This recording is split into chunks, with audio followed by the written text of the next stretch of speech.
So originally, this episode was going to be about friendship, but I decided to do something different because really what I want to talk about is authenticity. So the term is thrown around and it's super popular. People like to be authentic. I hear the phrase, be your authentic self. I have one friend who coined the term the authentic persona. Shout out to you, sir. And I think he's on point because anyone that wants to seem authentic or that is trying to be authentic automatically is not. It's this paradoxical thing like you can't achieve enlightenment if you want that, but I think you can be authentic. I just don't know how the hell to get there. So I went there with this friend of mine. And this is the thing. He's so authentic in this interview. He made me disguise his voice and bleep out his name and put in an obnoxious phrase. You'll hear it. It's mildly entertaining. And he's actually authentic. He actually says what he feels all the time. And that's why I love him. And I challenge you, all you authentic people, to really go out there and be authentic. Like really say what you mean to people and really say what you really feel all the time and see what happens to your life. Like see what happens to your career, see what happens to your brain. This episode is a challenge to that because this individual is going to say it and say it from his fucking soul. So here we go. Ben, I can't help but notice you have a mismatched sort of headset. One side looks good. The other side, it's like a normal. What's wrong with my headset? I hate to say that it's wrong if it's what you're going for. I'm not going for anything. It's just a headset. Yeah, it has because it has a missing little styrofoam thing on the first side? part that's wrong is like it might be made of leather, which I think that's bad. It's not made of leather. It's just I guess it is leather. It's fake leather. One side is missing though. So it's a piece of plastic. It still works. So for those who are, I don't know, tuning, do you tune in? I don't know. They tune in. It's like somebody wearing a pair of headphones where one side of the cushion is missing. He's a professional podcaster. You know what? We're You're sitting on my couch with one side of your brain missing. So it's a wash. All right? He's right. It's okay. He's right. It really is fine. Yeah. So the subject of today's podcast is friendship. And this guy has become really one of my favorite people on the planet. I have a few. I have a short list, and this guy is on it. There's a lot to not like about this guy, yet he is one of my favorite people. And so what I wanted to talk about today was compatibility of people and why some people fit and why some people don't. Just talk about the subject of friendship while also kind of spinning off into weird directions so that you guys can see how we interact. Because this guy is just simply entertaining, aren't you? I like to think that. Well, I like to think it too. That's why I hang out with you as often as I do, which is probably not healthy for me. But so to give you an idea of how disagreeable this guy is, could you tell us what are some of the undesirable qualities which you harbor? I mean, the biggest one is that I go way over the top when I drink too much. Yeah. And that's pretty much like my biggest flaw. It really is. What sort of behaviors do you exhibit when you go over the top? It's hard to say, actually. Because you don't remember them? I certainly don't. Like that's really when, well, not always. We all work on trying to remember. And I feel like I do remember better here and there. I would say primarily you don't know what you don't know kind of thing for me, very much. So you kind of acknowledge the fact that you have a problem with alcohol. Yeah. Yeah. You get blackout drunk on a pretty regular basis. Is that correct? That's like probably more than most people. Yeah, probably a little bit more than most people. How many times a year do you think you get blackout drunk or brownout drunk, where you don't really have a hazy memory of the events? I would say 100. 100? No, like 50. 50. That's all. See, I don't know. Who knows? Who knows exactly? Because you're brownout drunk and remember. It's a quick. No, that's not true. I mean, it is a. You could take a survey. You could take a personal survey. Right. Anyway, and so that's an example of this guy. Well, I'll come over to his place and he'll get drunk. He'll cuss at his neighbor or scream at somebody on the street or do something really, really obnoxious. This guy, he used to be my neighbor, and he would do this really obnoxious thing where he would play his music like really loud, like I did. Club level loud music. This is the story as old as time. It is. So the thing is, in my apartment, there's a stairway behind my apartment. And the stairway goes down, and then there's a bunch of gardens that are all kind of connected. There's a bunch of apartments that surround those gardens. Gardens is a loose term. Fair enough. It's a pleasant environment. They're outdoors, okay? And there's probably more concrete than there should be. And you would go out at like 2 a.m. It was like the bottom of a canyon, and there's all these apartments around, and you would play. You had these. It was literally the worst place to do. These really impressive speakers, and you would play music at levels that I had not witnessed in my 40 years of life. And it was just boom, boom, boom, boom. And I was like, how is it that nobody's calling the police on this? So I had a theory the whole time. It was a very loose theory / sort of impetus that I'm living in essentially kind of like the ghetto. The ghetto of San Francisco. The hood. The hood. This is where, the hood. And I'm actually, if there are any sort of, I mean, now we have the word Karens that people throw around. Yeah. But like that wasn't there yet. If I'm pissing off anybody who is like, I have to go to my tech job, I'm doing everyone a service by keeping it hood, basically. I swear. I mean, I think I expounded on that theory like a bunch with a bunch of people, and I really felt it. I'm impeding progress on purpose. Okay. And so one night, one of the neighbors was understandably upset and started telling you to turn it down. Now, this guy doesn't like being told what to do, especially when he's intoxicated. I have issues with that. Yeah, you do. I think once I asked you point blank, I said, Andy, why do you play your music as loud as you do? And he said, you said, well, I demand satisfaction out of life. And that was just like a shorthand, but yeah. But you believe that you actually what I said before, is it holds, at least as far as my thinking at the time about the neighborhood, etc. When you become drunk, you become a horrible narcissist, and you actually believe that's the biggest. I think that's the biggest problem. Yeah, you actually believe that you have a right to abuse people with your loud music. It's incredible. It's just like, I cannot believe this person is alive. I mean, I'm surprised no one actually assaulted you for that. And so this woman, poor thing, is yelling at you, to her credit, telling you to please turn it down. And it was one of your neighbors. You don't remember because you were drunk, and I was watching this whole interaction. And the upstairs people? Exactly. You don't remember. It does matter. It was the people to the right. To the right. The tall fence where your tree used to be. Oh yeah. And she threatened to call the police. And you hate it when people threaten to call the police, because the police, of course, will ruin your whole show. And you have a thing with authority, so the police are terrible. And you actually got your hose out and started spraying water over her fence. Yeah. In retaliation, that she had the sheer audacity to say, she was probably like, "What the fuck? Could you not play your music at 1 a.m. really loudly because maybe I have a baby that's trying to sleep?" I mean, who knows, right? So human. I mean, you're a prick, and I'm telling the world that now. But the thing is, the reason I'm saying all these things is because why do I love this man so much? I mean, you're such an asshole. You are mean to so many people, but you're also very loving and wonderful and bright and beautiful. And there's something about you that doesn't bug me at all. And I don't understand it. Like when I first heard your loud music playing, I'm like, oh my God, I have to live with someone who's going to be like this.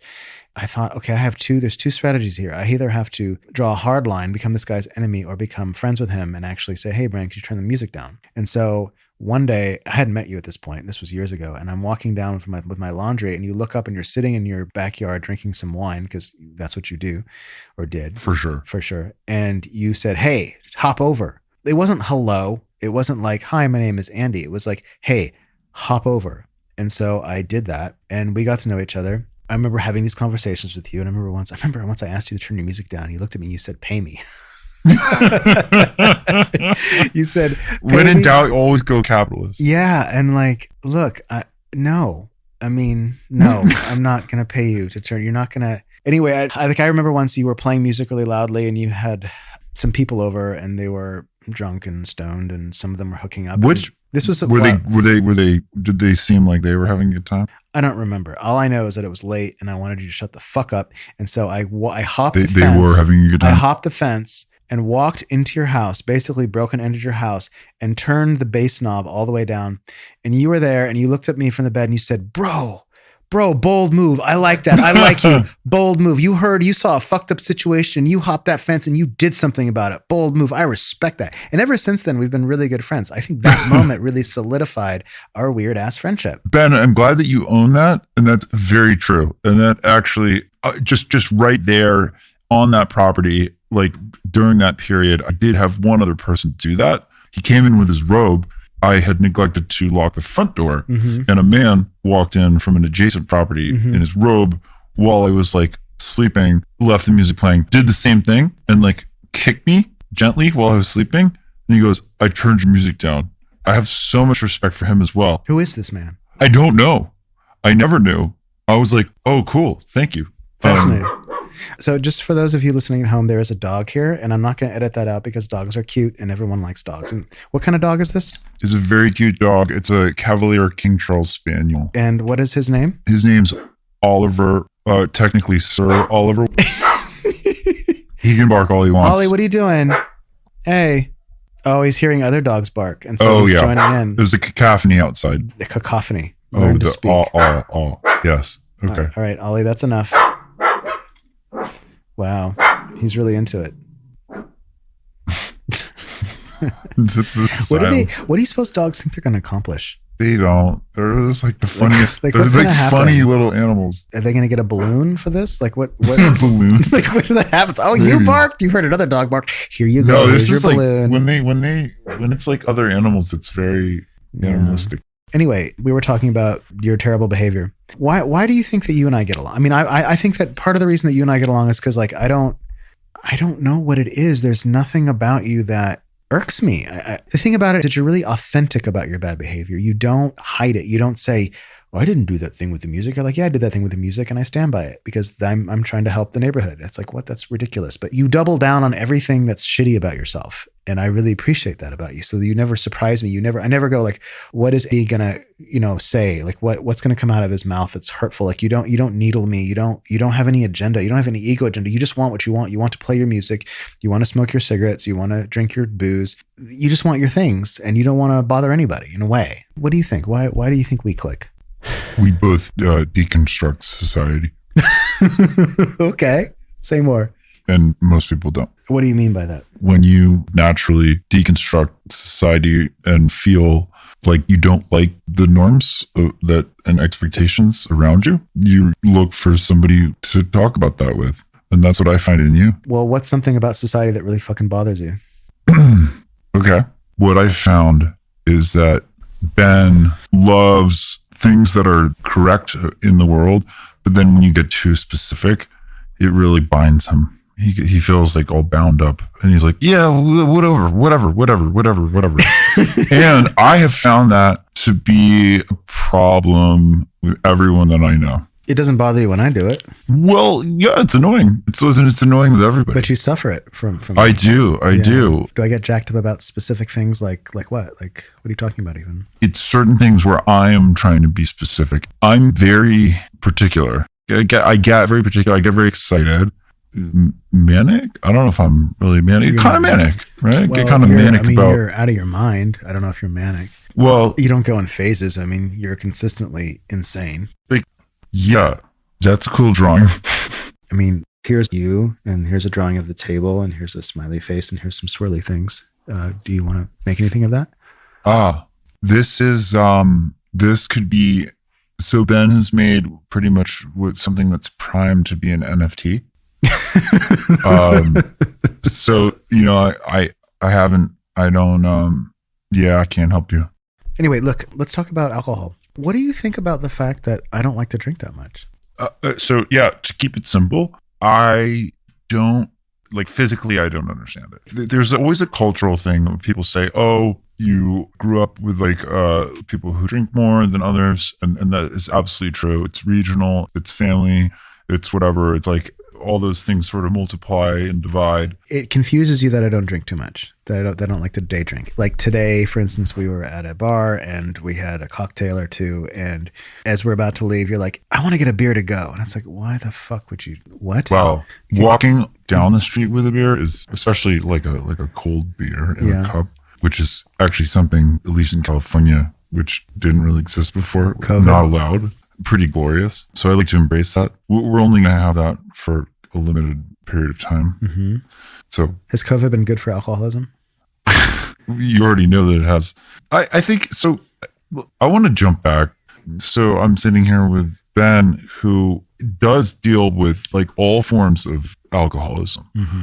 And I want to split off and tackle the form of alcoholism, which is enthusiastic overdrinking. How do you delineate between alcoholism and enthusiastic overdrinking? Isn't that just a word game? No, it isn't. And I'm actually surprised that in the industry of therapy for substance use, that hasn't, not been made a distinction. in patterns of behavior. I mean, I just think you're being naive, but keep going. Well, open ears. So where there is people who are like me, who basically lose their shit Yeah. and lose their shit. Yeah. And they do that when they are like, in a zone where they're basically just fucking up their emotional lives with other people on a social level. Okay. Versus people who spend all day drinking casually or a lot. They just don't even check it. They're just like, yeah, I just have to. Yeah. So you're saying that's the enthusiastic over drinking group? I'm an enthusiastic over drinking. Is that what you just described? Yeah, as opposed to people who drink all the time. Yeah. You do drink all the time. I don't drink all the time. No? No. What is your pattern of drinking? It's like, give me an evening. Let's fucking nail it. Let's go. So here's the thing. There are different forms of alcoholism, That's one right. super distinct. That's what I'm talking about. Yeah, okay. So one super distinct one is saying, for instance, binge drinking, where somebody won't really drink much for weeks or sometimes months, and then they'll suddenly go crazy for a weekend or a week. That's basically me, except like no one stops me. Well, you do it. Well, kind of. Yeah, I try. Well, hold on, let me finish. And then there's the drinker that drinks all day, every day, all the time. That's really severe. And then there's the person more like you, who's not really a binge drinker per se, but somebody who drinks 3 to 4 times a week. Usually in 1 or 2 of those instances of drinking, it'll ramp up and ramp up and ramp up, and you'll get really pretty fucking drunk. And I guess you could call that enthusiastic over drinking, but a vast majority of the people that I work with are in that pattern or in that group. And what happens is that is sort of the beginnings of alcoholism. It's the beginnings of a more severe deal. What starts to happen is those folks, they have that pattern that you're talking about. As they get older, it gets more and more severe, and then they start drinking all day long, or something traumatic happens in their lives and they start just drinking constantly, and it gets worse and worse and worse. So what I think you might also be describing is that enthusiastic over drinking may be alcoholism in its infancy, or at least it may be it's adolescence. I would say it's already a form of alcoholism. It is, but I'm saying is that alcoholism is a progressive, well, some say it's a disease, progressive. The new suggestion is actually to retract the disease. Well, I mean, that's a whole conversation, and I'm not going to get into it. But the point is that it is definitely, whatever it is, it's definitely progressive, and it gets bigger and bigger and bigger. The behavior is progressive. It does. Yeah. And so what I'm telling you that in my experience, guys like you or women like you, basically their alcoholism, it's in its adolescence where you're at. And then as the years progress, it gets, instead of 2 or 3 times a week, it's 5 or 6 times a week getting fucked up at night. Yeah. And then it's getting fucked up in the day. And then it gets worse and worse and worse and worse and worse. And it gets catastrophically bad at some point. And I've heard this story a million times. Yeah. So you do enthusiastically over drink, and that's how all alcoholism starts. All alcoholism is enthusiastic over drinking. That's kind of like saying, Ben, I would like to define alcoholism as alcoholism. I was like, okay, I can accept that definition. So I would say like the reason why I love getting fucked up is because like the world is fucked, and there's like nothing is novel. Breeding, having children, it's bad for the world, really. Is it? Yep. Yeah, it seems to be. For sure, it fucking is. Yeah. There is nothing like fuck it. Really, it's about fuck it. Everything else is fake. Everything else is fake. So that's a very nihilistic perspective. Yeah. Do you think it's a healthy perspective? Do I think it's healthy? Let me ask you this. Nothing's healthy. Do you think what's healthy is I would be a fucking animalistic. Yeah. And I would be let's put it in social terms. I'd be a fucking nihilistic businessman, and I would fucking already be a stock trader, and I'd be fucking nailing it, and I'd be like, fuck you, fuck you, fuck you. Right. Why aren't you doing that? That would be, well, I'm not sure. Credit me for my fucking humanity, won't you? So there's a little bit of humanity in you. Yeah, but I'm saying like how and why does anyone really give a fuck about the patterns of human behavior? That's an excellent question. And part of the reason we're friends is we can have conversations like this. And when Andy gets amped up as he is right now, I don't get offended by it. I think it's kind of interesting. So, Mr. Sir, what do you like about Ben? Why is Ben your friend? Ben's a good man. He draws good pictures. That's what I heard. That's what I heard. You heard that? Who told you that? I heard Ben draws good pictures. Yeah. Or was that on? Did you read that in a Reddit thread somewhere? There was this Reddit thread that's called Good Pictures. I think Ben posted on there. And I was like, "That's right. That's true." It's the one time he hasn't lied to me. Well, let me ask you this: if you thought there was more meaning in the world, do you think you'd drink less? Yeah, definitely. Really? Tell me about that. If we had a common cause, Like what? I'm not sure. Okay. If I was like a fucking genius, I would have a common cause to suggest. Hold on. No. There's plenty of cheap things that are actually like political footballs that I could throw out there. Okay. Nobody wants to hear that. You might want to hear that.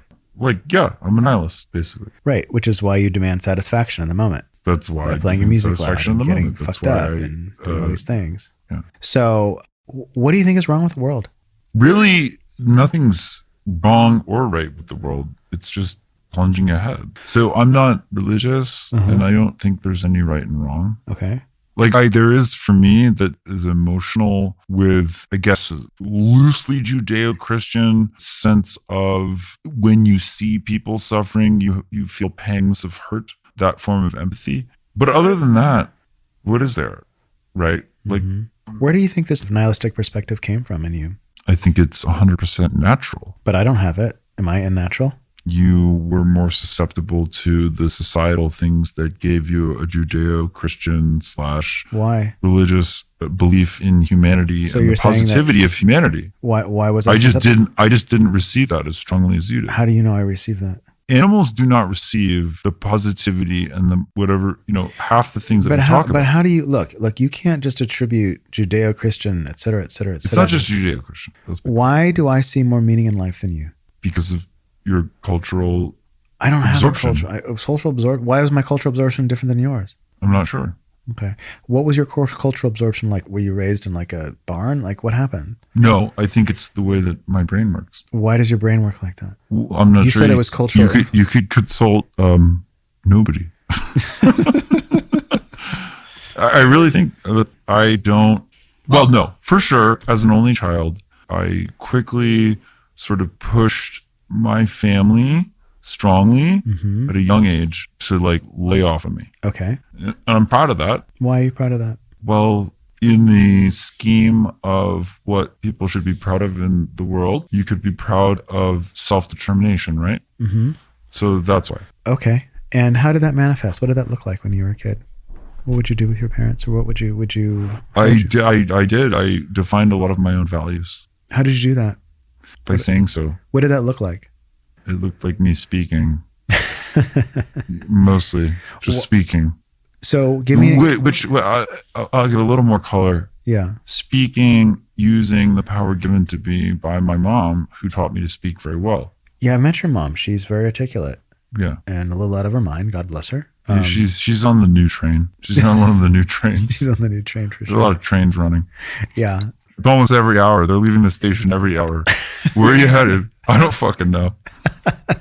That's hilarious. To be clear, it's not about belief or non-belief in organized religion or anything to like what we were just talking about.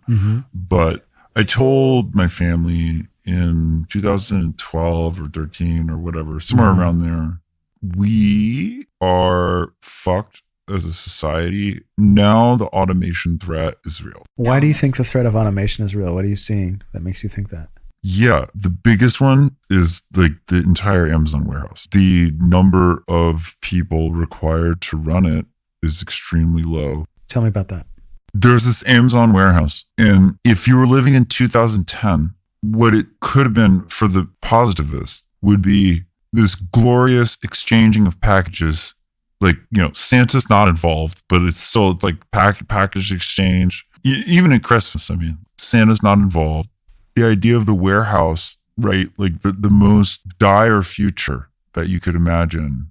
Now it looks like very automated. Robots moving stuff around very well. Mm-hmm. They do a great job, and they just need way less people. Yeah. And that scares you. No, so none of this has ever scared me. Okay. And that's the problem. I really firmly believe that it scares people that I just think and say certain things, and I'm like, yeah, I don't care. That's just what the deal is, and that like bothers people.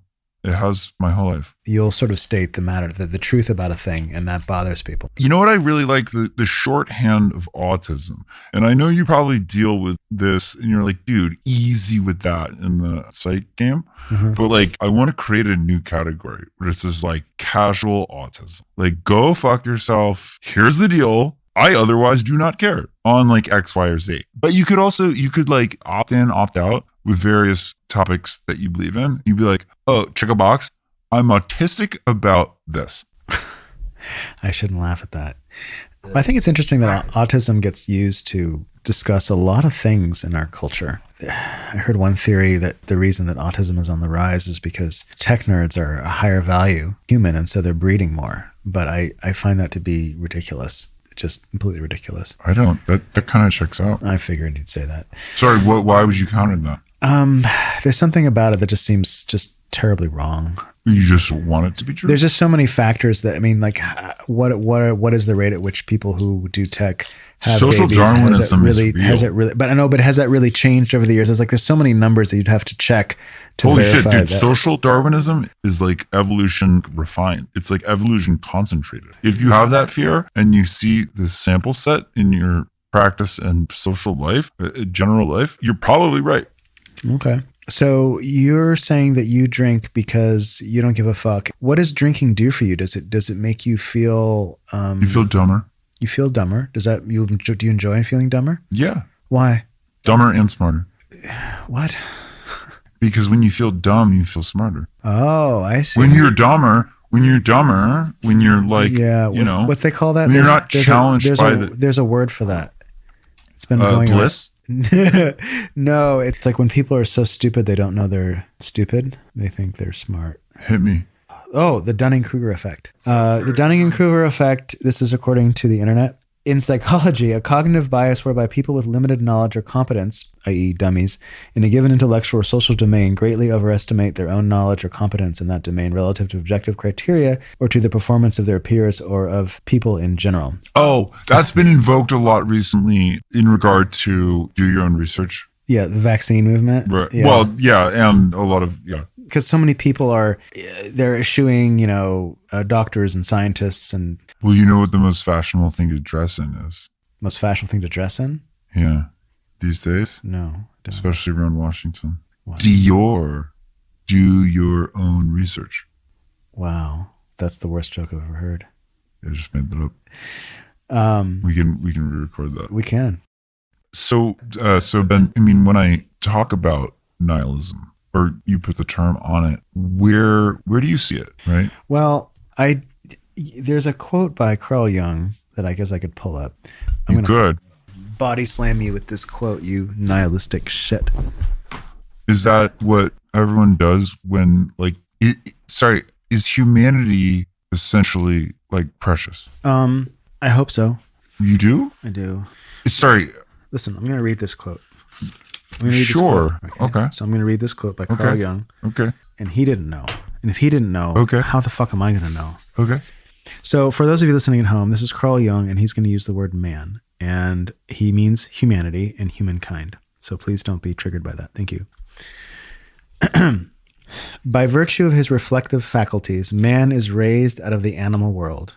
And by his mind, he demonstrates that nature has put a high premium precisely upon the development of consciousness. Through consciousness, he takes possession of nature by recognizing the existence of the world and thus, as it were, confirming the creator.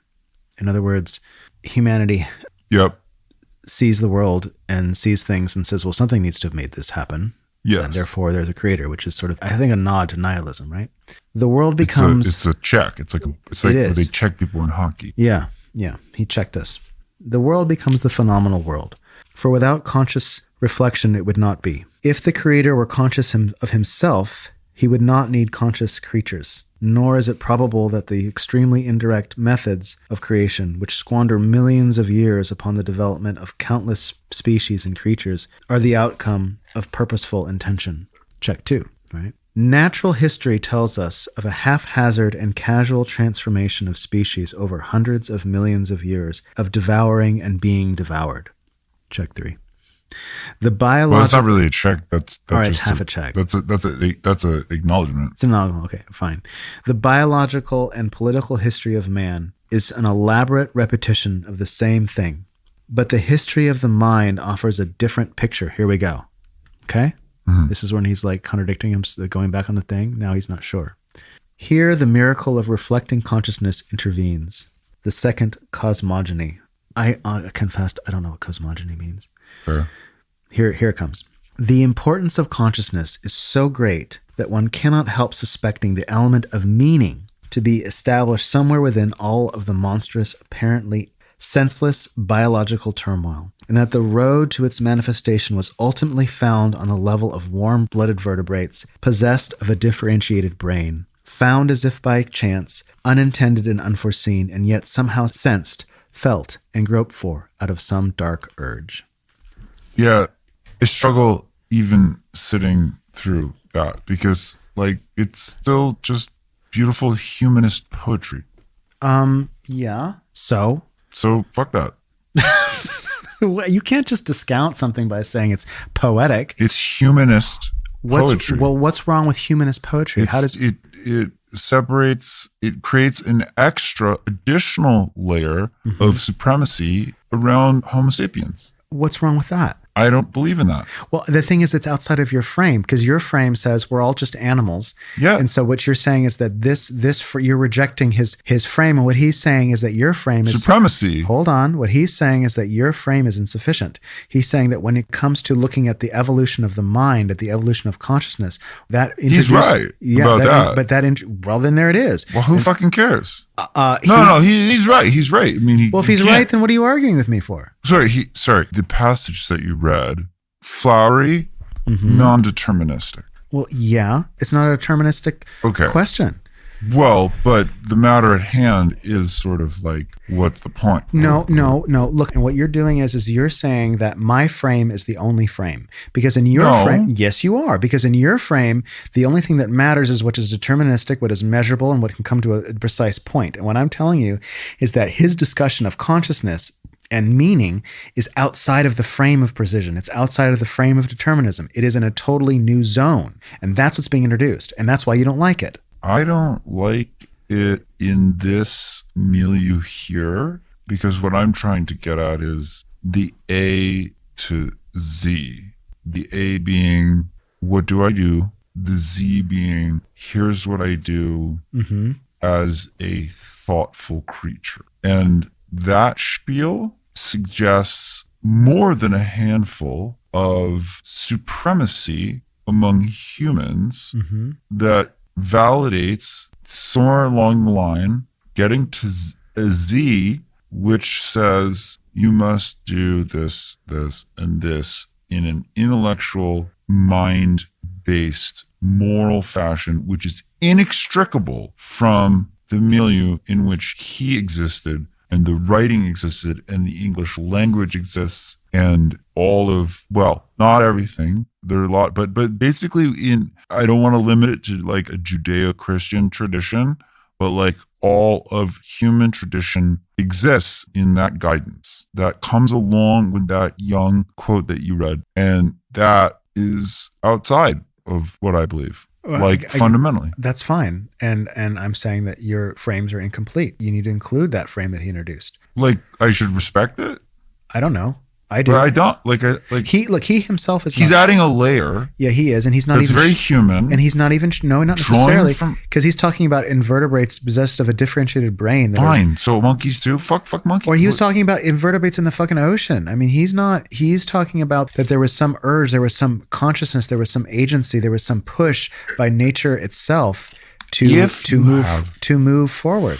If you have, given your upbringing, given the milieu in which you exist, including your upbringing, if you have feelings about, essentially everything is self-preservation, right? Like it's like everything traces back. It's a short couple of fucking layers. Sometimes it's 2 layers, usually just 1. And if you're like a real fighter and then someone's going to kill you, it's 0. But like, socially, it's like 1 or 2 layers of how do I really survive, right? And make myself feel better by playing the game he's creating the game in these writings. Like this is what creates the game. Well, no, he's outlining what he sees and what he thinks might be true. He's not creating anything. I'm sure. No, I don't. Sorry, he not intentionally, being manipulative, but those writings are gospel.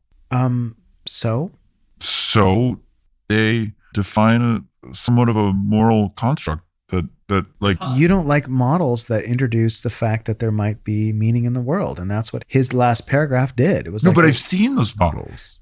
Is the point? Yeah, and you disagree with them because they say, Andy, there might be something out there that you're missing out on. I don't like the suggestion that I'm rejecting positivity for the sake of negativity. I didn't say that. This gets thrown around so much. Occam's razor, right? What is like, Occam's why, razor? why should it? Why define Occam's razors for our audience, please? Occam's razor is the idea that if there are multiple rationales or explanations of something available, it's most likely the simplest one. So you're saying that the simplest explanation for reality is that it's all arbitrary and nihilistic, and there is no God and there is no meaning, and it's just all random, and it's all a big Rick and Morty cartoon. That's a very flowery way of putting it. Yes. Well, but generally speaking, yeah. But here's a better way to phrase it. Mm-hmm. Look at everything else that surrounds humanity. Mm-hmm. Everything else. I don't mean to accuse anyone specifically of their own ego. I'm very egotistical. I indulge in the most human things. I'm like a pop culture maven, etc. Yeah. But when it comes down to it, what is it? What do you have? I'm sorry, what do we have? What is there? There's fucking nothing. There's nothing. I think what's interesting is I think you've based so many of your philosophies and your life choices around this model that I think you find passages like the one I just read you from Jung to be kind of threatening to you. Because if you had to accept even a modicum of what he has to say, that would take down your whole house of cards. No. I listen to that very closely. Mm-hmm. That just like a flowery defense of humanity. I'm not. That's not an argument. I don't feel like I'm in between. Just saying something is flowery is not an argument. No, but sorry. Do you feel like that's like a breakthrough thing that he's saying? Yeah. I don't want to be combative. I just said I didn't get anything from it because I don't believe in the supremacy of humanity beyond. He's not talking about the supremacy of humanity. He's talking about the evolution of consciousness, which is not the supremacy of humanity per se. It's about the fact that there is a certain spark and directionality to consciousness. And that if that's the case, then there must be meaning in the world. You're the one who's inserting the idea. Maybe I'm too woke. Actually, maybe you're just putting too much hierarchy into this shit, man. No. That's a fucking humanistic take, for sure. Well, that's how you're defining it. I look at it as an individual passage that makes a very compelling point about... For what? Well, for one thing, the one point is that he's not sure. He's right. Good, okay. Thank God. Okay. He makes a compelling argument for your Rick and Morty universe, which is fine. Hold on. I'm not done. And what he's saying is that if you consider consciousness and the evolution of consciousness, one cannot help but wonder if there is some agency or some movement in it that's independent of all that chaos. Like God? Maybe. Fuck that. But he's not sure. I'm sure. How are you sure? Because God is a humanistic construct. Are you sure? Yes. Doesn't make it wrong. It makes it goofy. Yes. It's goofy. I agree. It's goofy. And I love your agency. Yeah. But, these historical philosophers, writers who, fair to defend them and not being fully religious, but how do I say it delicately? Good God, man. Let me ask you this. If Jung were onto something, and if the flowery humanistic... If you were onto God, basically. Sure. That's not necessarily what he's saying. You're thinking in very black and white terms. He's saying he loves to keep it open-ended. Great. Well, that's fucking cool. That's your couching of his philosophies, which is stupid of you. He is saying, I wonder if there's something more than just this chaos, which doesn't mean he's saying, I wonder if there's God. You can interpret it that way if you want to. He's saying I am not agnostic. Okay, I don't give a fuck what his philosophy is, which is he's saying, I'm not sure what's going on here, but I think it's more than just chaos. And because you have a problem with God. Theistic. It's theistic because you don't like it. No. Listen, sorry. Jung, listen to me now. Jung did not differentiate between the unconscious and the realm of God or the great mystery. For him, it was all one and the same. He saw things in a way that was incredibly deep and incredibly nuanced. And he didn't think about God in terms of a higher consciousness that sits up somewhere in a fucking chair and says, I'm God and thou shalt blah, blah, blah, blah, Right, blah. right. I know. He was talking about the great mystery. He was talking about the fact that there seems to be something more than just these meat packets that we're walking around in. Yeah, and that's wrong. Okay. And how do you know that? I don't know for sure, but like, Let me ask you this. Call me a believer. Okay. You can call me a believer. You're a staunch atheist, and I respect that. Yeah. So what I'm asking you is, what would it mean if there were? I'm not going to say God, because God is a boring word. If there were more to life than just the Rick and Morty show, what would it mean? What would it mean? If I there were might meaning. make different choices. Like, what kind of choices would you make? I don't know. You show me a future. I don't know. Would you stop drinking so fucking much? Yeah, maybe. Oh, interesting. Yeah. That's what people do to themselves. That's what people go. So is that why, like, when you we cannot, you don't separate these things. So when we were walking down the street, You don't today, separate born again Christians who there's millions, mm-hmm. probably in the hundreds of thousands in any given moment, Mm-hmm. who are straight up born again Christian, Yeah. or Hindu, Yeah. or Buddhist. That's like a reason to stop drinking. They take it to us to an extreme. I get that. So what I'm saying to you is, Well, like, they listen take to me. it to a Stop to a- interrupting me. We were walking down the street today. You'd had a couple drinks because that's who you are. It's a Saturday. Some guy almost gets hit by a vehicle. Guy was driving like an asshole. He's driving like an asshole. And the guy on the bike yelled at the car, and you turned around. He didn't yell enough. He didn't. And you turned around and was like, I'm just going to yell more. Yeah. What did you say to this person? You were yelling. I yelled a handful of things. That you tried to stop me. I was like, "You're a horrible driver." I As loudly as you- screamed as loudly as you could. It was so much And fun. I was like, I love that. I wanted to body slam you. I didn't. See, and- here's the thing. Why did you want to body slam? It's embarrassing, frankly, Okay, and why is it embarrassing? because it's uncomfortable. People are looking at And me. why is it uncomfortable? Because people are looking at me and they're looking at you. Why are they looking? Well, why do you feel like them looking at you is a negative thing?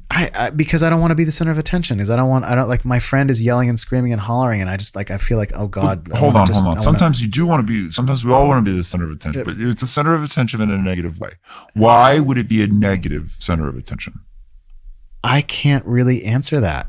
Why? Because you are acting in a bad fashion. Culturally Yeah. disagreeable. Yeah.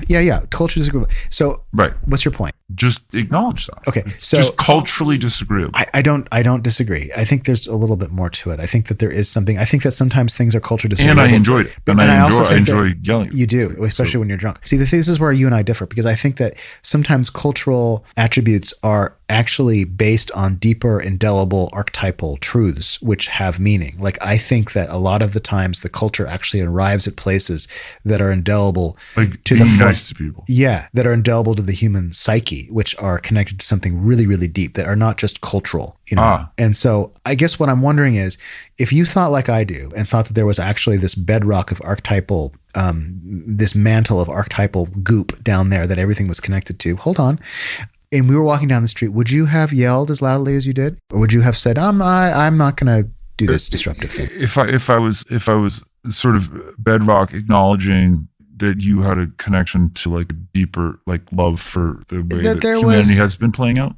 Not me particularly, but that there was that what you That people were, care that so there was much. something that you were doing, even though that driver probably deserved it a little bit, that there was something that you were doing that was inherently wrong.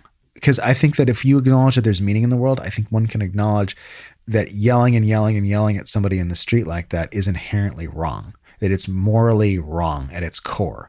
And I can't really define Wait, sorry, why. are you saying that? Yeah. Oh, I totally disagree. With I that. know. And so what I'm saying What? is, I know that. So what I'm saying is, It's like performance art, dude. I Like, get that. it's like fucking so yelling. right. So what I'm asking you is, Not everyone's going to do it. listen, shithead. What I'm asking is do you think that our difference of opinion in that around that issue is because I believe there's meaning in the world and you believe there is not? Yeah, to some degree, actually. Okay. I almost feel like, by bringing up, and look, I'm not a student of Jung. I'm not a student of any of the greats, but you did bring up Jung as a sort of like trying Jung, to stake out by a the way. position here. And to me, that it just feels like you're staking some ground in tradition. Well, you think More that- so than ever? No, I'm just being more upfront about what I have always believed, and I'm just being very authentic with you about where I'm coming from because we're doing a podcast. This is the thing. And just to bring it all the way back to the friendship piece. is I think part of the reason I enjoy you so much is because you are sort of untethered from the world of meaning, and you're just kind of a free soul. Like you will shout, even though it kind of embarrasses the shit out of me when you shout at people in public when you're drunk. Well, I didn't mean to. You do it a lot. Go out of my way to embarrass you. I know that. I know that you're not doing that. I know that you're not. It's not an unconscious agenda thing. You're not trying to be weird or power trip or anything. You're just doing it because you're like a balloon that's just been cut free of the thing, and you're just sort of bobbing around in the hurricane. Like you're out there, man. Okay. You're out of your mind. And there's something about that I find incredibly comforting and refreshing, because I don't have to worry about your feelings. I don't have to worry about, like, if I say something that you don't like, you're going to say, that's bullshit. And then we'll move on. And like, you're not going to take it personally, because for you, nothing really has meaning. And so nothing really carries that much weight. And the funny thing is even though I vehemently disagree with everything you say about that, the best proof I've ever come across that there is no meaning of the world is the fact that I like you so much, because you embody that so well. And I am so psychically at ease around you, because nothing fucking matters when I'm around you. It's like, none of this matters, Ben, and you don't matter, and I don't matter, and the dog doesn't matter, and that car that almost plowed through that cyclist actually doesn't really matter. I'm just screaming because this is all a big clown town, and we're just going to go at it here. And so I'm just saying that there's something very refreshing about you, so that even as you argue with me, your presence in my life is the most convincing argument I've ever seen for atheism. It's incredible. And nihilism. It's just amazing to me. Maybe I'm barking up the wrong tree. Maybe I should write a little thing about, maybe he's right. Maybe if we were both do you think if we were both nihilists, we wouldn't get along? Yeah, maybe, actually, because then it would be a question of, well, I don't identify with a nihilist camp or, any thought leaders in nihilism. But maybe if we both were, we'd be just on the wrong side of whatever the fuck it was. Mm-hmm. I generally don't go advocating for the idea of nihilism. Emotional gravity is there for me. Right. It's the humanism. Well, we don't have to beat that horse anymore. I just wanted to make that point, and I wanted to sort of draw you out a little bit, beat you up a little bit, and then concede your point in kind of a very different way. You led a horse to water. But now I'm drinking. Here's another point. Well, you're drinking vodka, but here's another point. The humanistic perspective you talk about. The irony here is that your humanness is the thing that is the most convincing aspect of your argument. Yeah, the fact that you exist and I love you to pieces. I'll simplify it for you. Okay. I'll give you an easier picture. I'm selfish. Yeah. In a simple way. I'm selfish, which is human, but I'm like openly selfish. Yes, I agree with that. I'm selfish. Yes, you've said that. Which is where people say, "Oh, but you mean if you don't want to look bad, you say self-interest." You've heard that, self-interest versus selfish. I've not heard that. But it's just a fucking mixing of words. Yeah, I'm selfish. I love human things. I love all these things. Basically, just be selfish. And another thing that you can move that table closer if you want. I actually have to pee. Go ahead. Pause. Well, no, let me say one more thing. One of the things I like about you so much is that, like, I call you and you don't pick the phone. Like, you were gone for a month and you just disappear for a while. I have guilt. Well, you don't have to, because I don't take it personally at all, because I know that it's not about me. It's about the fact that you're fucking off somewhere in Delaware or Florida. You go to weird places. You're doing weird things. You're going to go back and you're going to tell me the whole thing, and we're going to hang out on a Saturday and we're going to drink some stuff. And I'm not going to do any drugs, but maybe you will, and come back to my place and do a podcast and pet the dog and play with some balloons or whatever. Like I know that's coming. Who's that? Like I know. I'll ask about the balloons later. The balloons. It's just it's a thing I'm doing. Go with it. I'm going with it. And like, I'm guaranteed to not lose you, and I'm guaranteed to not be disrespected by you, and I'm guaranteed that you're never going to say, well, fuck Ben, I don't care about him. You're always going to circle back, because I know you're out there fucking off because you can't help yourself. That's a very kind thing to say. You're welcome. Yeah. All right, go to the bathroom. Ben never pees. For our listeners, Ben no longer has a bladder. He's post bladder. Oh God, you're weird. So, I just. Yeah. What'd you do? Well, I just came back from the bathroom. From the bathroom. Okay. How was that? How was the trip across the hall down? Did you have an adventure? Going to the bathroom here? Yeah. It was pretty good. Okay. It was like going to a mid-range bathroom. Okay. And you managed, I see, to pour yourself a drink there. I did. You made yourself a drink with my moon juice, my moon sugar, which is this Lakanto fake. What is it? Moon? No, it's made from moon fruit. Moon fruit, monk fruit. We call it moon fruit. Monk fruit. Yeah, that's but we right. call it moon fruit because moon fruit is more poetic and more humanistic than. It's very yeah. It's and good. you make that moon juice. Yeah, I do. Make that straight up moon juice. So moon juice is when we blend ice, alcohol, and lemon together. Am I a bad person for enabling you? I really don't think so. Why is that? Because I feel kind of like hypocritical that I'm, I do substance abuse and, I have you over and I say, hey, you should really stop drinking. And yet you make yourself a drink in my kitchen on the way that, walking in curvy lines to my bathroom. Is that okay that I'm doing that? Am I bad, man? There's obviously professionally, I don't, yeah, sure, I guess. Right. You have something you're supposed to do professionally that this is the way to get people to change. That's just what you do. That's just what I do. Okay. So we've discussed meaning. We've discussed your rampant drinking. We've discussed the fact that I love you to pieces for no damn good reason. So you went to the zoo last week. It was with your parents. A couple months ago. Months ago. Yeah. What was that like for you to see all those animals in those cages with your perspective on the world? Do you care about them? Yeah. You do? What do you think of the animals that are in the cages?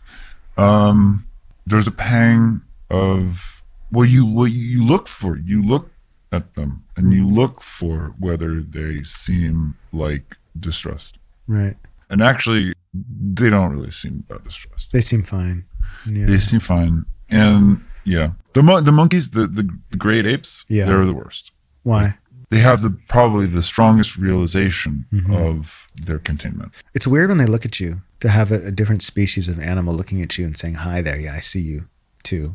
But I would say it does come down. The most powerful part is, at your suggestion, when you think about their containment versus yours. Have you been to the zoo in a while? No, I want to go. I heard this story once about a guy who met his wife at the zoo because he decided to go to some public place and walk up to every woman he saw that he found attractive and introduce himself at the zoo, I believe. And he met his wife in 15 minutes. His future wife. What exhibit? I don't know. I always picture him by the flamingos for some reason. That's poetic. Yeah, I don't know. How was your trip? You went away for a month. Where'd you go? What'd you do? What'd you see? So I spent some time in Florida, the west coast of Florida. Why would you do such a thing? Well, that's where my family found themselves. They have staked out a place where so the people that you find generally on the west coast of Florida are very they're the most aggressive Midwesterners and Canadians. Can you give me an example of their behavior? A story? Yeah. Tell me a story. Actually, a man pulled up in a Bentley coupe, which, in most cities, in most parts of the country, it's oh my God, that's rare. This is literally the land of where probably even more than Miami, where all the old people buy these crazy expensive cars. And it's they're not rock stars. They're not ballers. It's just literally they spend all their retirement money on these things. And this guy gets out of his Bentley coupe and he's like, where do I park this? He was just deriding the people at the restaurant. There was no valet. There was no sign for a valet. Yeah. He just totally fucking, hey, do this for me. And I couldn't tell you where he's from. I could guess Michigan or Toronto. Why Michigan or Toronto? Accent in the license plate. So you're saying that Florida draws all the shitheads from various areas to its center? They're not all shitheads. Okay. Well, you went there and you're not a shithead. At least, you kind of are a shithead. But your family isn't a shithead. Your mom and dad aren't shitheads. Oh, you'd be, they're actually kind of more shitheads than me. Well, I'm giving them the benefit of the doubt. That's good. Since they're not here. I appreciate that. Yeah. Yeah. You're welcome. So I did that, was in Florida to round it off. I had the first Christmas in the southern part of the United States that I've ever had. Okay. What was that like? It's the pine tree is just barely getting by. You have to feed it extra water. That's funny. And I was like, where did this pine tree come from? They're like, funny story. It was right next to the train tracks where they unloaded the pine trees from the train. On a lot next to the train tracks. Okay. That's and I thought that was very cool. But that's like so. That they shipped pine trees in from. Well, of course. Right. They don't grow in Florida. Yeah. They don't grow. And where do you think we get our palm trees in San Francisco? They probably came from like North Carolina or something. And then you, how long were you in Florida for? I was in Florida for 3 weeks. And you went to Delaware? Went to Delaware with my lovely girlfriend, and it was her grandmother's 100th birthday. Oh my! In Rehoboth Beach, Delaware. Oh my! We spent 5 days there. We got a place to stay just away from the classic beach house cabin that she's been living in and packing with knickknacks since like 1930. After 5 days, everyone was like, okay, we're good. I took off. The woman died a couple days after we both came back. It was very powerful, I think, for her and for all of them in the family to have been there right there. First time that I've ever heard someone talk about seeing the death in someone's eyes and then being like, no, you're good. And then leaving, and then they did. So what I did separately, good. Yeah, no, that's it. It was the old lady, she died. So I'll tell a story. While you were away, you FaceTimed me, and I was walking down the street with you, and I switched it up so you could see what I was saying, right? And you were like making comments about what I was passing in the street. Do you remember that? Yes. And you made this one comment. I don't know if this is going to translate to a podcast. We passed it was some kind of car. It was I think it was an Audi or something like that. Yeah. Like there's an Audi 360 and you know, like the Audi 360 people, they're gonna come, they're gonna see you, and they're gonna like come and beat you up, and they're gonna say, yeah, this is the person we were looking for. Give me more details. I felt inspired. This is what we wanted. Like this is the guy. Like what? Like Audi 360 people? Who are these people? So okay. So this, this is an interesting. It's almost a plug, really. This is a plug for Jalopnik. What is that? It's a wonderfully written, staffed, online car magazine. What about it? They made me who I am. When it comes to cars, what does this have to do? They made me who I am. Okay, and that's how you know about Audi people. Yeah, that's how I know probably like the details of the joke that I made and the aggression that I had and how I tried to make it funny for you. That's what, in a broader sense, I've found a lot of humor and enjoyment in these like subcultures. But so Ben, earlier today you sent me, it was a video and it was part of a channel, I guess, that is sort of exposing fake martial arts teachers. Yes. In various ways. It's called McDojo Life on TikTok. It's like a bunch of fake martial artists who they're hosting a class and somebody tries to attack them and the person, like before they can attack them, just passes out. It's pretty funny. Is that so that was the video that I saw. Is that like a consistent thing that people do? Well, videos that they make, and if so, what are they trying to portray? Well, here's the thing. So this all started, to my knowledge, about 15 years ago when I started jiu-jitsu. I remember there was this video going around of somebody called like a Kai master or something like that. It was like K''AI or some crap. Hawaiian shit. These videos of him, of this old man, very kung fu looking and very graceful, and very kung fu then his students would come up and attack them, and he would sort of wave his hands in the air, and they would suddenly start gyrating, and they'd fall to the ground, and nobody could touch him. Right. Like such the master, like that the Gandalf of martial arts. Yeah, right. And that's okay. Yeah, and so he really was convinced that he could do this thing. What's probably happening is it's some sort of weird. You think it's like a personal delusion of the whole class? Yeah, like everybody gets in on it. Like it's like a hypnotic. The actual leader of the class is like personally deluded, and the leader of the class is deluded, and the students are deluded into believing that he can do this thing. Well, yeah. Right. And so they come up to him and they pass out. I mean, just the suggestion that, somebody can wave their hand in the air and make somebody pass out is preposterous. And the fact that you can not only convince yourself, but convince others that you can do this really says something about, mass hysteria. Anyway, so he challenged any MMA fighter to a fight and said, $5,000.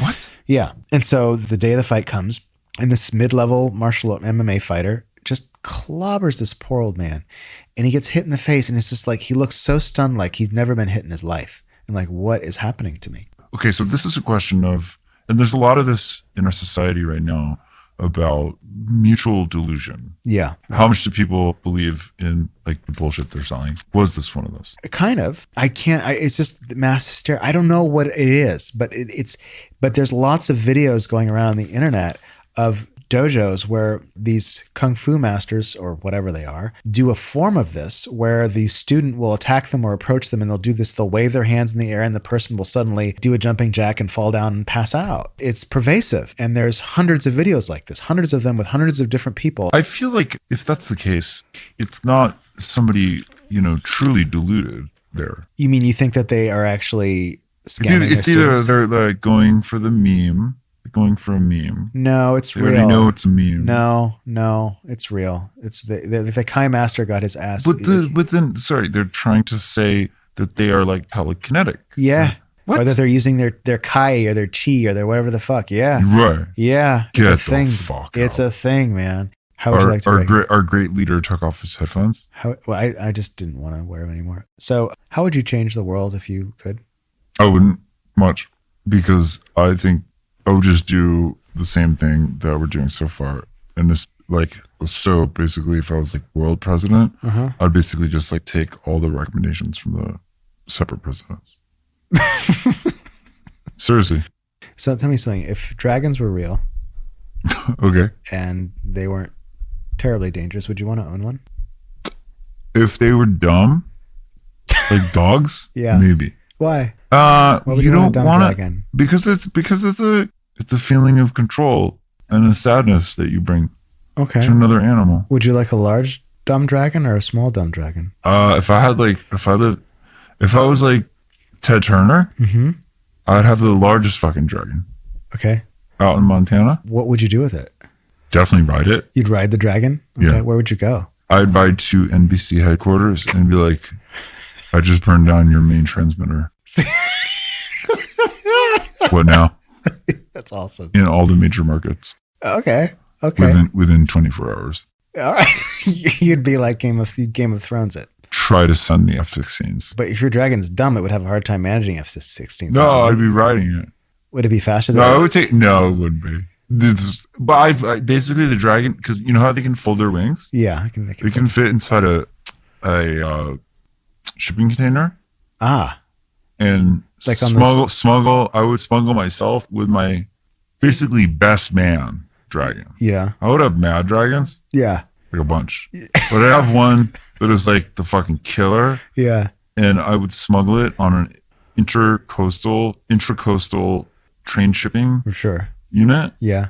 Inside of a shipping container. Okay. And I would bust right back out. Right. And just take out another transmitter in another major metro area. That's so instead of writing NBC, ABC, CBS, go fuck yourself. Instead of I would Ted Turner the shit out of the whole deal. Okay. I get it. And then I'd go back to my ranch and the whole feds would be surrounding the ranch. I'd be like, this is private land, bitch. Yeah. Would your dragon be able to take out the feds as well? That was what the other like 10 dragons would be for. Okay. And then they'd be like, do we nuke this? Do we nuke American soil at this point? Do you nuke American dragons? It would be, yeah. They'd be like, we've never, like, they'd be like, what do you think nuclear bombs do to dragons? They would kill them. You think so? Yes. Dragons are they're not indestructible. Has there ever been a thing about dragons where they are indestructible? They're not indestructible. They're fucking animals. Well, it depends on the dragon. Are there like legends of dragons? Well, we can, versions where they're we like, can more or less like create one invincible or something? Well, it depends on the scenario. No. I mean, for instance, like cartoon dragons can be a lot more intense than live action dragons. Can I just say something right now, which I think addresses what you might be suggesting? Yeah. Fuck Japan. Japan's a nice place. Why fuck Japan? Oh my God. The joke is Japan is the number one place where dragons are not just dragons, and it's dragons are supernatural and everyone's supernatural, et cetera, et cetera. That was right. You know those little creatures, they call them little something bears. They're really small. Something bears. Koala bears? No, they're microscopic. I think they're called water bears. Yeah, the tardigrades. Have you seen tardigrades? Oh, they look like little. Yeah, they're mini. They're many look tiny little elephants, and they can live in space. Yeah. What is your opinion on them, and how will they be useful for mankind? Well, if you ever have had a meal and you're trying to convince yourself that you're done, but you're not really done, you have a fleet of tardigrades and you release them slowly but gently onto the table. And when you release like a swarm of microscopic things like that, it has the appearance of a sort of amber cascade from a small pouch that you might have on your wrist. Okay. And what they do is they like eat the rest of your steak. But these are like different ones. They're biologically engineered, and they eat that for you really quickly. Okay. And then you get to go home and you get to be like, I ate my steak. So this is a problem for people who are skinny and don't love food the way I do. Right. It's because I wouldn't need embarrassed. I wouldn't need this tardigrade. You got to use this tardigrade. Well, you wouldn't need it in the Middle East because you're not supposed to eat all the food on your plate. You know? No, you're not supposed to have bioengineering in the Middle East. Is that a rule? I don't think that's a rule, Andy. I think you're fibbing. What do you think about the Millennium Tower in downtown San Francisco that's sinking? They tried to fix it because it was tilting, and they fucked it up even more. So now it's tilting 3 inches a year. Really? Yeah. And get this. This is the funny part. They're still selling units for 1.2, 1.3, up to $1.7 million. People are buying them. And get this. The HOA is $2,400 a month. On top of your costs. Yeah. Well, that's why it's cheaper, though. Cheaper than what? That's where the purchase price is cheaper. You call $1.2 million for a condo and a tower that's doomed? Don't throw out cheap? absolute numbers with somebody who knows economics, dude. I'm saying that's what they're selling for. So what and I'm telling you that throwing out absolute numbers, especially when you already know there's this and there's this, and then you're saying, but it's the absolute $1.2 million is a lot of money for an apartment, for a condo that's doomed. Yes, that's a lot of money. I would not. It's not doomed. Like, that's actually the key. It's not doomed. The day that it's doomed, it'll go down for sure. The day that it is doomed, the day that they're like, oh, this is beyond repair, it will be immediately worth very little. But the faith is there. And I don't know what it is that they might have fucked up. I don't understand what you're saying. What would it be like? Right. That's why, I guess that's literally why I'm going to come out fucking on top. And everyone else is going to be like, I don't know. Do you think dogs are psychic? No. Okay. What is your opinion about old books that nobody reads? Should we keep them around or should we burn them? Keep them around for texture. I do actually up there on my thing. I got a whole stack of books for texture. Remove the jackets? Yeah. If you had a time machine and you could go back in time and you knew where Mike Lindell's parents were going to meet for the first time and go on a date, and you could do something to disrupt the date so that he was never born, would you do it? I wouldn't. Why not? I love that the world has Mike Lindell in it. Why is that? Because Mike Lindell is an entertaining guy. That's a very nihilistic perspective. Nihilistic? Kinda. He's fucking entertaining. Yeah, and he's damaging people's minds, and he's causing harm to the world with his bad philosophies. No, Andy's. You know what has caused problem in the world? Huh? Is people are fucking ignorant and they don't read and they don't think for themselves. Yeah, his shit is so stupid and he's fucking retarded. Yeah. He's fucking retarded. Have you ever tried to climb Sutro Tower? And would you if you had the opportunity? Well, I have the opportunity every day. Okay, and why don't you? Is that a trick question? It's not. Why? Because, yeah, well, actually, I'm a climber.